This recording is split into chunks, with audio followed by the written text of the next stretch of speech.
네, 2022 카타르 월드컵 벤투 최종 명단 26인의 리스트가 발표가 됐습니다. 자, 풋볼리스트 조유준 기자와 함께 분석 내지는 리뷰를 좀 해보도록 할 텐데요. 다 맞추셨네요. 26명 딱 맞추셨네요. 아니 뭐 많은 분들이 예상하지 않으셨을까 네. 생각을 합니다. 네. 뭐 사실 벤투 감독이 그 팀 내에서 굉장히 좀 선수들에게 지지를 많이 받고 있는 이유는 이런 부분인 것 같아요.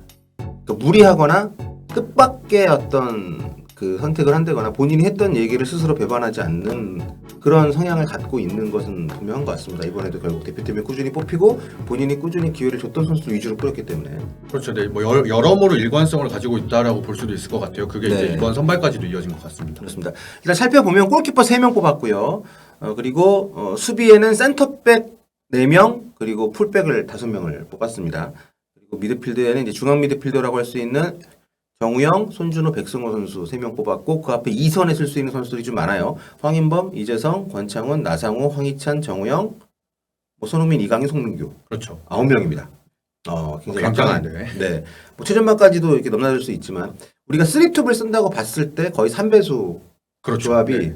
나왔고 스트라이크 2명, 황의조, 조규성까지 하면 11명이니까 굉장히 공격 쪽에 좀 비중을 많이 둔.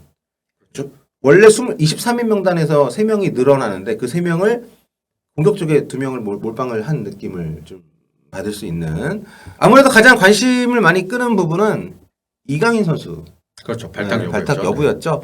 사실 저는 그러니까 이강인이 뽑힐 거다라기보다는 이강인을 안 뽑으면 그건 좀 미친 거 아니야? 이런 얘기를 제가 사석에서 많이 하고 다녔었거든요. 근데 나름 이제 대표팀 안팎에 좀 그 정통한 취재원들을 갖고 있는 분께서 벤투는 안 뽑을 것 같다. 그 지난번 평가전 때 9월달에 이강인 선수를 뽑고 기용을 안 했잖아요. 그렇죠.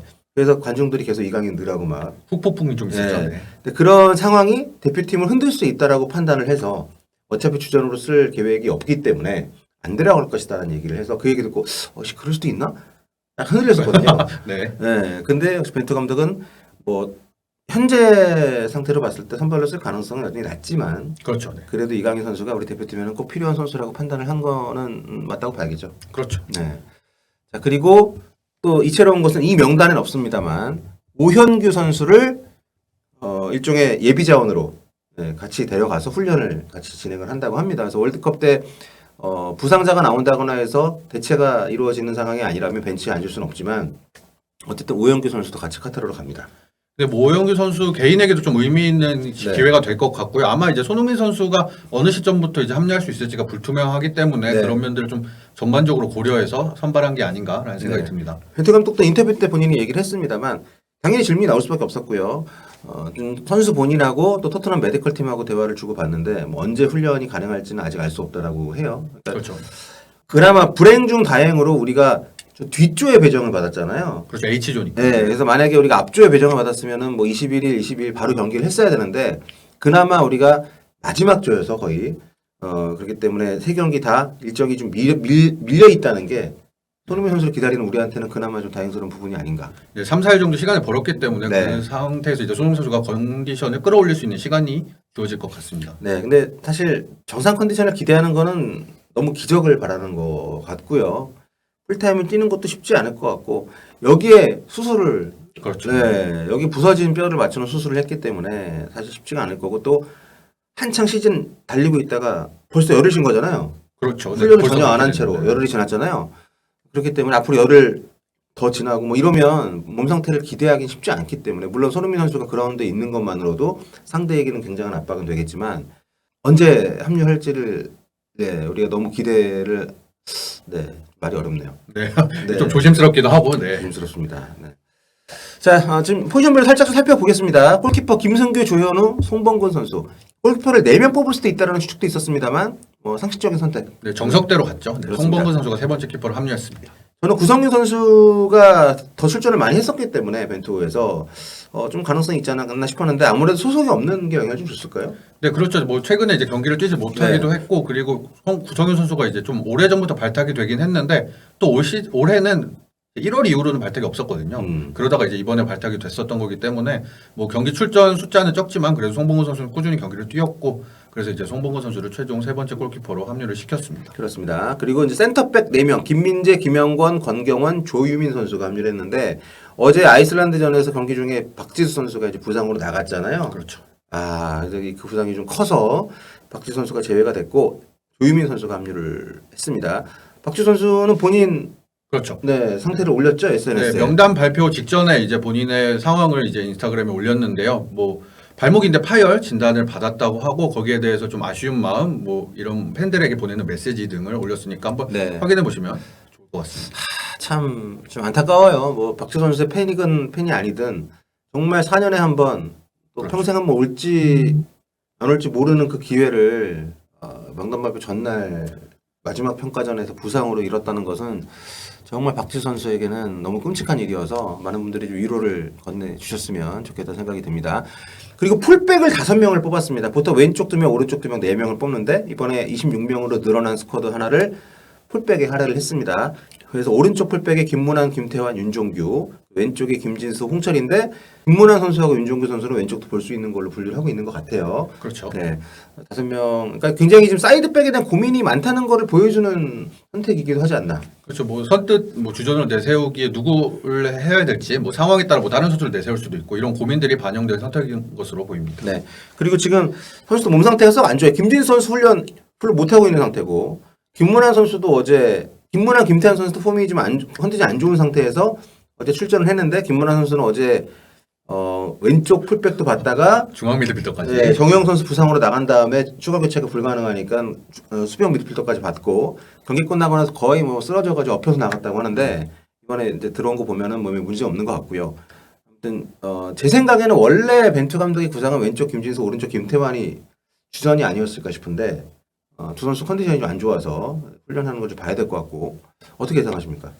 주전 구도를 말씀하시는 거면은 좀 상황에 따라 아무래도 다르지 않을까 싶습니다. 뭐 당초 이제 가장 최선의 선택, 뭐 컨디션이 온전했다면 저는 벤투 감독 이용호 선수를 뽑지 않았을까 생각을 했는데 김태환 선수는 좀 측면에서 좀 직선적으로 움직여줄 수 있는 선수라면 이용호 선수나 뭐 이런 선수들은 빌드업에 관여를 한다든지 중앙으로 이동하면서 이제 근데 이용호 선수가 이제 최근에 컨디션이 좀 떨어지면서 그 역할을 윤종규 선수에게 아마 맡기려고 발탁을 하지 않았나. 그래서 상대에 따라서 어느 식으로 이제 오른쪽 플레이를 풀어 나갈 거냐에 따라서 선택이 달라질 수 있지 않을까라는 생각이 듭니다. 네, 윤종규 선수가 최근에 또 급부상을 하면서 대표팀에서 입지가 좀 커지고 있는 상황이고 그리고 수비 관련해서 말씀드리면 3백에 대해서도 벤투 감독이 플랜 중에 하나로 분명히 생각하고 있다는 거를 최근에 인터뷰에서 부인하지 않았거든요. 그래서 센터백을 한 명 더 데려가지 않을까 싶었었는데 그렇죠. 어제 3백이 나오고 나서 5명이 되지 않을까 했는데 4명만 선택을 했습니다. 그렇습니다. 아무래도 정우영 선수가 3백도 설 수 있기 때문에 그런 부분도 감안한 것이 아닌가 뭐 이런 생각 들고 아무튼 수비는 이렇게 해서 총 9명을 뽑았습니다. 그 다음 미드필드 쪽에 이제 수비형 미드필더를 설 수 있는 선수를 정우영, 손준호, 백승호 3명. 그렇죠. 3명이. 네. 뭐 유사시에 뭐 황인범 선수도 뭐 내려올 수 있긴 합니다만 아무튼 기본적으로 원볼란치를 쓰는 팀인데 최근 들어서 투볼란치에 대한 가능성을 또 계속 보여줬기 때문에 그렇죠. 네. 이번에 정우영, 손준호, 백승호 선수가 모두 합류를 했고요. 그 앞쪽에 이선 자원이 굉장히 화려하면서도 많습니다. 황인범, 이재성, 권창훈, 나상호, 황희찬, 정우영, 손흥민, 이강인, 송민규까지 무려 9명. 자리는 3자리인데 여기서 이제 의외라고 하기에는 그렇지만 아무튼 좀 많은 사람들이 걱정 내지는 주목했던 것은 이강인 선수 발탁이 된 것이고 그리고 송민규 선수가 극적으로 합류를 한 느낌이 좀 있고요. 그리고 많은 분들이 걱정을 했지만 사실상 뭐 업계 사람들 아무도 걱정 안 했던 권창훈, 나상호 선수는 그렇죠. 당연히 포함이 됐고요. 그 밖에도 거의 뭐 예측이 가능한 조합으로 구성이 되어 있는데 지금 이 이선 자원에서 많은 분들이 좀 아쉬워하는 것은 K리그에서 활약이 좋았던 그리고 대표팀에도 최근에 발탁이 됐던 엄원상 선수하고 양현준 선수, 뭐 김진규 선수도 있습니다만 그렇죠. 발탁이 안 된 부분인데 뭐 그 부분은 어제 경기에서 이제 결판이 났다고 봐야죠. 그렇죠. 뭐 그 한 자리가 아마 엄원상, 양현종, 송민규 선수가 경합을 하던 자리가 아니었을까 싶은데 어제 송민규 선수가 좋은 모습을 보여주기도 했고 골까지 터뜨리면서 그 자리를 좀 차지한 것으로 볼 수 있겠습니다. 그렇습니다. 뭐 이승우 선수 말씀하시는 분들도 있는데 뭐 좋은 선수고 이번 시즌에 정말 좋은 활약을 했지만 벤투 감독이 안 뽑은 지가 너무 오래됐기 때문에 그렇죠. 네, 뭐 벤투 감독은 늘 말씀드립니다만 초반에 말씀드렸고 정말 모두의 뒤통수를 치는 아니면 허를 찌르는 이런 선택 거의 안 합니다. 그렇죠. 네, 뭔가 늘 항상 단서가 있어요. 네. 네, 단서가 없이 그냥 갑자기 뽑거나 홍현석 선수도 지금 뭐 되게 잘하고 있고 충분히 대표팀 뽑힐 수 있는 능력이 있는 선수인데 그런 식으로 하지 않는다는 거죠. 그렇죠. 만약에 생각이 있었다면 9월에라도 발탁을 했을 텐데 일단 너무 늦게 벤투 감독의 시야에 들어온 그렇죠. 활약을 하지 않았을까라는 생각이 좀 들고요. 그래서 저는 송민규 선수 자리가 양현준이 됐든 뭐 엄원상이 됐든 이런 선수라고 이제 경합을 할 수 있는 자리였던 것 같은데 송민규 선수가 쟁취를 해냈다. 또 아주 중요한 경기에서 A매치 데뷔골을 넣었기 때문에 그렇죠. 네. 또 송민규 선수는 뭐 양쪽 다 설 수 있고 네. 헤딩 능력도 좋기 때문에 그렇죠. 어제 네. 골도 이제 헤딩으로 넣었죠. 네. 그렇습니다. 자 그리고 공격적으로 올라오면 황의조, 조규성 두 명인데 스트라이커는 뭐 최근에 손흥민 선수도 사실상 스트라이커로 많이 써왔기 그렇죠. 때문에 손흥민 선수까지도 아우를 수 있는 여기는 뭐 거의 예측 가능한 선발이었고요. 다만 이제 예비 명단격으로 수원의 오영규 선수를 네. 어린 오영규 선수를 데리고 갑니다. 카타르에. 일단 예비 엔트리라고 보시면 되겠고요.